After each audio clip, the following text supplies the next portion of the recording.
Over the years, that was the only thing that was stopping me, and this year proved that if I am a healthy civil, it's a dangerous civil. League. First, congratulations on your world title. Now, a day after the race, has it really settled in yet that right now you are the world champion? I don't think I have settled it as yet because I think I'm just still processing everything. I think I'm still processing everything, but a couple days I know that the reality will hit me. Right. You competed in your first global championship here in Japan at the Tokyo Olympics. Now, 4 years later, I'm in Japan again. You've gone all the way. Can you speak about your connection to Japan and what it means for you to get your first global title in the same stadium where you began?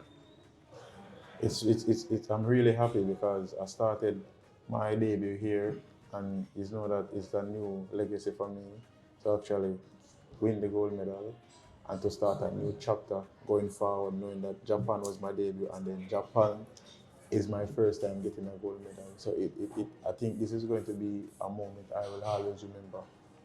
Right. And what would you say is some of the key differences between the Oblique Seville 4 years ago versus Oblique Seville now, who is able to go all the way and become the world champion? Injury was playing a big part of my career, and over the years, that was the only thing that was stopping me. And this year proved that if I am a healthy civil, it's a dangerous civil, which is our champion. So I know for a fact that long as I am injury free, I'll be fine. And I'm going to be on that podium. I know you spoke yesterday about in the press conference about your origins and how you feel it really how you feel it's really similar to Usain Bolt coming from a small community in Jamaican country, Jamaica. Can you just speak about which community is that and what it means for you now and for them to see that someone from the community can go all the way to the top of the world?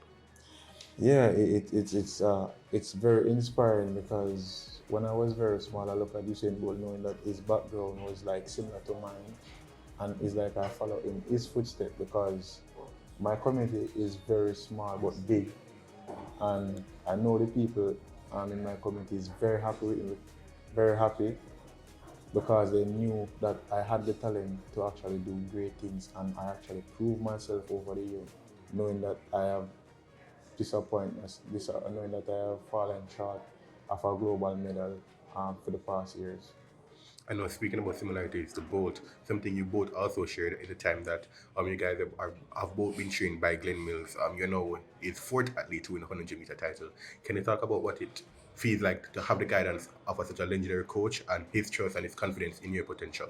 And Coach Mills is like a father to me. I mean, for all of us, because he's a very brilliant man, and he taught me a lot about the sports. And he said to me that in 4 years' time, you're going to do it. And Olympics was my opportunity, but he knows that I wasn't that 100% fit, but he knows that I have the talent to actually medal and be on that podium and capture a gold medal. So this year we'll make a different approach, and that approach has brought us the gold medal. And now, before you even touch on the World Championships, you have the Jamaican trial. We saw some issues where you're in the finals right before the race. Can you speak about what happened and the mentality to really push through those challenges to make it to the team and then now being here as the champion? At the trials, the trials taught me a lot that I am a true fighter and a true warrior because what I felt, it wasn't anything mental, it was physical. And any athlete can be a testimony on that, knowing what I felt and know when you feel something before a race, how it can affect your mind and the body. So for me, knowing that I have overcome that barrier and to actually make it to the World Championship, it boosts my level of confidence to do great things, which I did yesterday. I know the final two questions. Jamaican's men's sprinting has been a bit of a lull since Bolt's retirement. Now we see where the likes of yourself, Kishane, Thompson, Ackeem, Blake have really been bringing that back to the fore. Can you speak about that importance of ensuring Jamaica's legacy in men's sprinting is still alive and the relationship you have with those two athletes? It's a great relationship with the athletes because if you check the statistics and it's the same coaches. Right. It's the same coaches, and for us, knowing that we get 1-2 in the men's 100 meter is to show that Jamaica is always going to be the sprint factory. Right. And now the final question. Um, um, Individually, you've secured the goal. Now, next up is 4x100 meters. Uh, this event that Jamaica hasn't won since 2015. You spoke about, like I said, the, the relationship between you and Kishane. How do you rate Jamaica's chances now after that 1-2 in reclaiming that last title? I think we have the chance to win the goal because we have been in a drought for quite some times, and I think this year is the year for us to actually show back our dominance in the sports.